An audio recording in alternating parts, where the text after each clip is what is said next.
Hey guys, welcome to part 2 of this travel vlog in Doha. No, I'm kidding.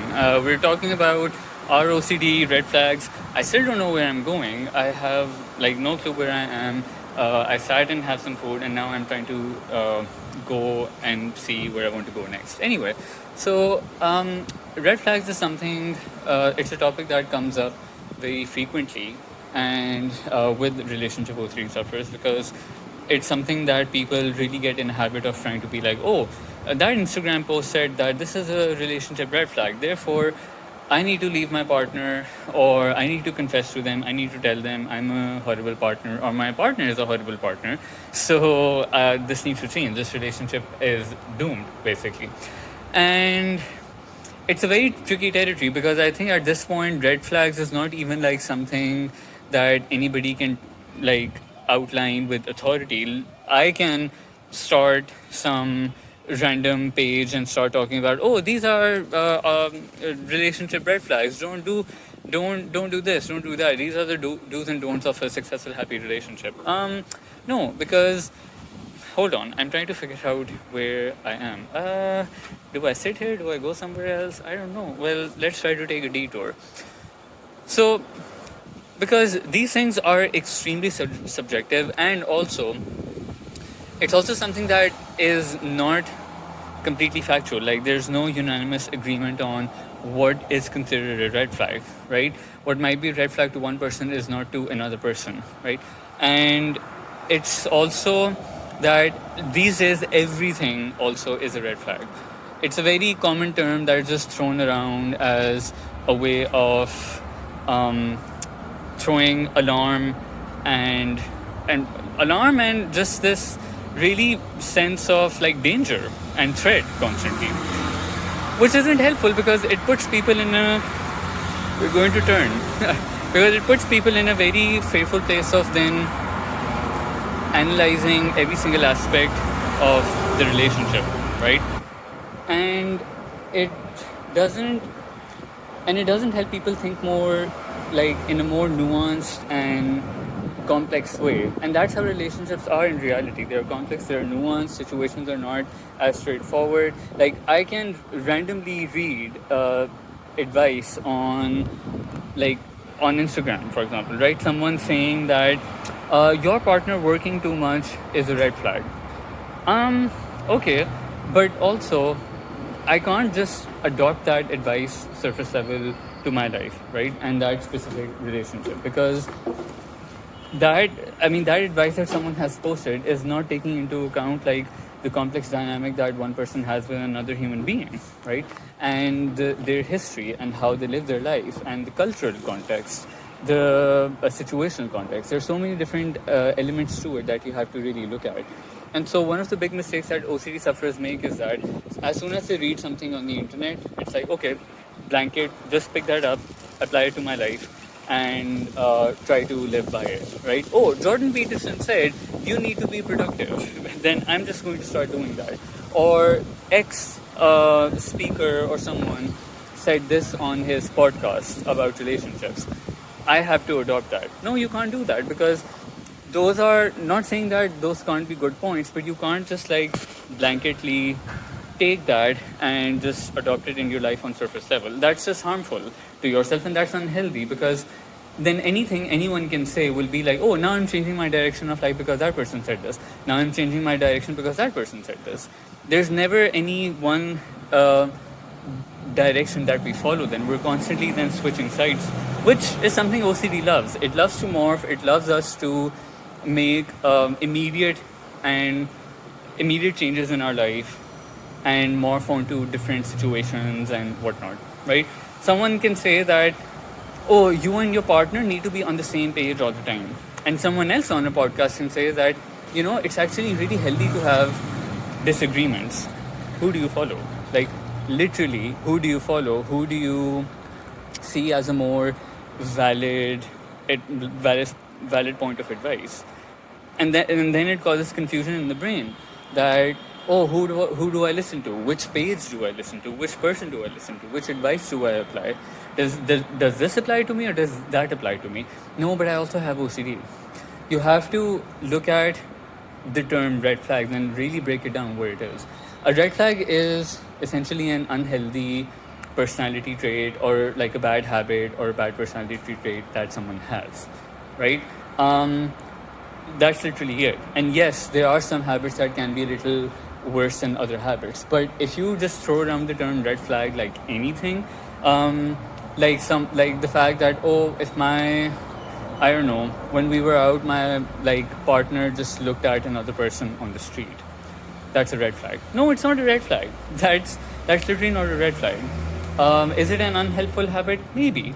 But is it something that is just like, okay, this completely throws out the relationship? Because this is also the other thing that happens. As soon as we detect a red flag in a person, it immediately throws off the entire relationship, it writes it off, and then there's nothing else that we see. The only thing that we then see is that one specific red flag.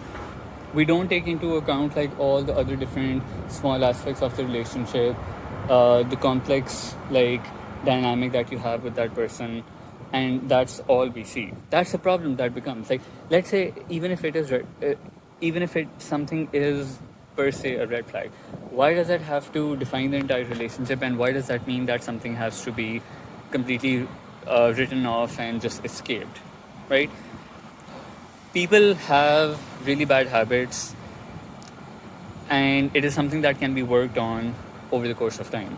It is something that can be really learned from, and there can also be like a conversation about it. I'm not saying that it has to be a compulsive thing of like talking about it every day and pointing out to your partner that you do this, you do that, you have to change this, you have to change that. Of course, not going down that route, right?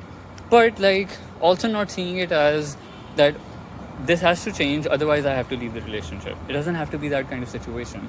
And again, with relationship OCD, even the tiniest thing can become like the biggest problem. Oh, we don't agree on a certain political view, therefore I think that this relationship will not work. It's not going to work long term, it's going to be bad, and I need to call it off right away.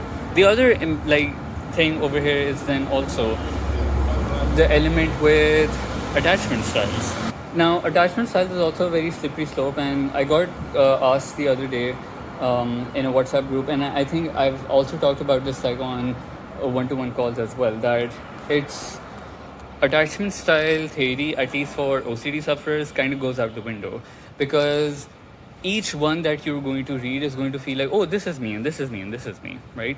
And everything will come down. And what also happens then with these labels is that you don't feel pushed enough or motivated enough to change yourself, because you just attach yourself to that label. Oh, I'm someone who has attachment, who has anxious attachment with people. And it becomes a label. It becomes a label, it becomes a fixed personality trait, and then we don't actively work on changing that, right?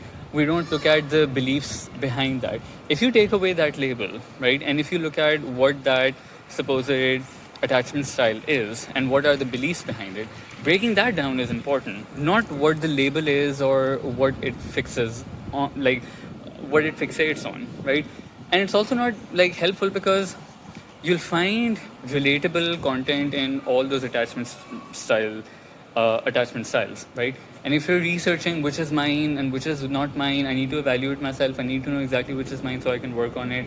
You don't need to know that. All you need to know is that you're someone who has irrational beliefs, you're someone who has a lot of compulsions, you're someone who has fears that need to be worked on. That's all. Because attachment style goes out the window. And I say this like, and this goes for even like the red flag thing as well. I say this to a lot of people. Let's say that these advice like this like works for general people. Although it really does not, because again, as I was saying earlier, like it leads to a path of constant paranoia, constantly analyzing what's good, what's bad, and things like that, right? It's not something that really helps people feel in a come to a peaceful place, because they're always looking at, oh, that this bad thing should not happen and that bad thing should not happen, right? So it keeps people in a very, very irrational place, very black and white, very like, I'm going to write this person off, I'm going to write that person off. What was I saying? Yeah, but what I was saying was that let's say that there was some validity to that advice. It still does not apply to us as a blanket thing, to us OCD sufferers, because our brain works in a different way. Our brain does not work like an everyday, regular layman. We have to be careful of what kind of advice should we apply to ourselves, what kind of patterns of behavior do we follow, what kind of like theories do we apply to ourselves, because for us things are slightly different and things have to be slightly contextualized. Advice that might work for someone like a regular person might not directly apply to us, because for them it might not be compulsive, for us it might be compulsive, right? And so we have to really contextualize things. So if someone says that, oh, you need to look at your attachment style, or you need to identify all the red flags and green flags of your partner, bad advice, because that will just send you down a path of a rabbit hole of rumination and compulsive analysis and comparison. So again, I think, and I can't even go into like examples of red flags, because that's just like, again, I was having this conversation in a WhatsApp group earlier today of their partner liking pictures of other women, right? And they're saying that it's, it's a bad thing. Okay, it might be a bad thing, but it also doesn't have to be seen as something that either that, oh, my partner definitely wants to cheat on me, my partner does not like find me attractive, my partner does not think I'm good enough, he is disrespecting me publicly in that way, he is not being loyal. And it does not make that fact, because different people will have different interpretations for it. There are a lot of couples who don't even look at what their partner is liking on Instagram or not, or who is following who. They don't like even think about it. They don't even care about it. And then seeing that liking a picture is then considered as almost borderline cheating or wanting to cheat.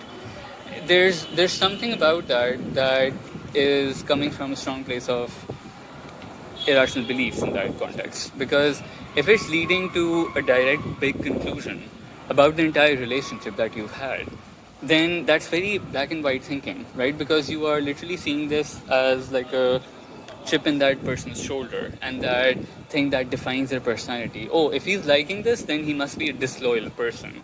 Again, that kind of direct equation to that. And again, it's not as straightforward as like, okay, he needs to completely stop liking pictures, or that, oh, he needs to keep liking pictures.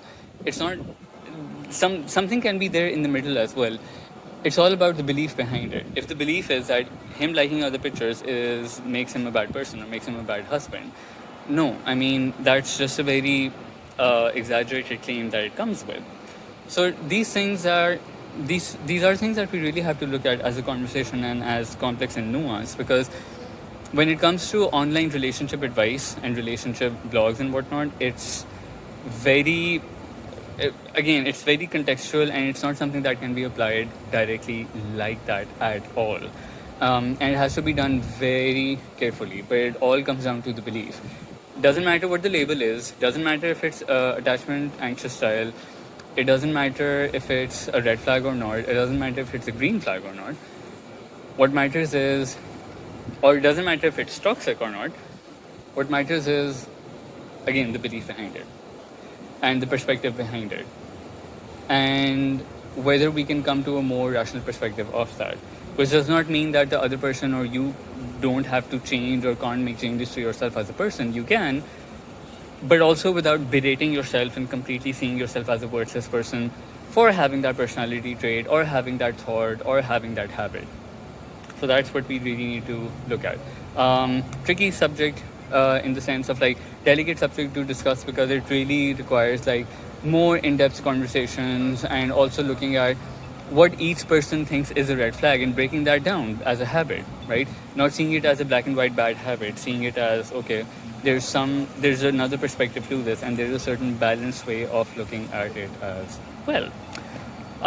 Guys, thanks for coming to my TED Talk. I now have to figure out where the metro is, because I have no clue, and I'll figure out what I want to do next, because I really don't know. I've eaten as well. I've seen different places. So now I'm like, do I go home? Do I still keep walking around? What's the memo?